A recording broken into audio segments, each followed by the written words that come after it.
आप सबका स्वागत है मेरे चैनल क्रैक विद कॉन्सेप्ट्स पर। आज हम पढ़ेंगे पार्टनरशिप में तीसरी प्रकार के प्रश्नों को, जिसमें अलग अलग पूंजियां अलग अलग समय के लिए साझे में लगाई जाती है। अब से पहले 2 क्लास में हमने पढ़ा था जब अलग अलग पूंजियां एक ही समय के लिए साझे में लगाई जाती थी, और दूसरी क्लास में पढ़ा था जब 2 व्यक्तियों द्वारा एक ही पूंजी अलग अलग समय के लिए साझे में लगाई जाती थी। लेकिन इस क्लास में हम पढ़ेंगे अलग अलग पूंजियां अलग अलग समय के लिए व्यापार में लगाई जाएगी। तो पहला प्रश्न है, ए, बी तथा सी ने क्रम से 20,000, 25,000 और 30,000 रुपये लगाकर साझे में एक व्यापार शुरू किया। ए की पूंजी 3 वर्ष के लिए, बी की पूंजी 2 वर्ष के लिए और सी की पूंजी 1 वर्ष के लिए व्यापार में लगी रही। यदि कुल 70,000 रुपये का लाभ हुआ हो तो बी को कुल लाभ में से कितने रुपए प्राप्त होंगे? तो ए अनुपात बी अनुपात सी जो होगा वो होगा इनकी पूंजी और समय के गुणनफल का अनुपात।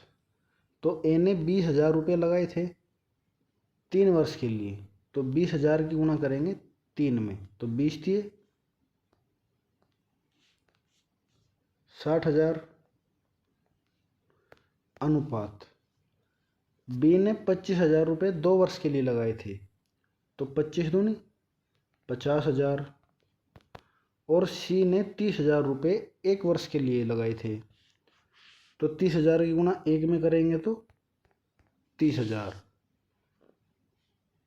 जब इनको सरलतम रूप में अनुपात ज्ञात करेंगे तो सभी में 4 जीरो है जो आपस में कट जाएगी, तो अनुपात आएगा 6:5:3।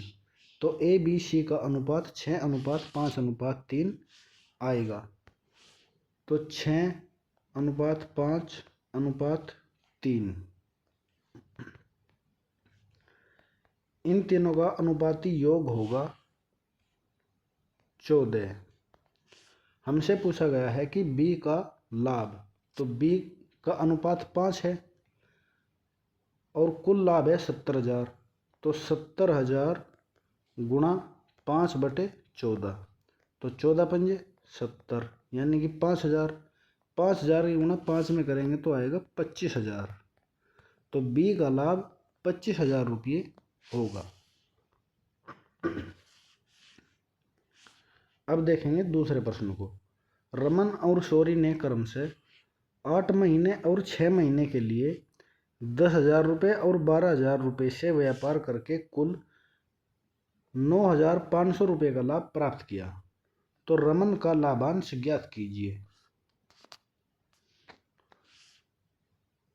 तो रमन ने 10,000 रुपये 8 महीने के लिए लगाए और शौरी ने 12,000 रुपये 6 महीने के लिए लगाए।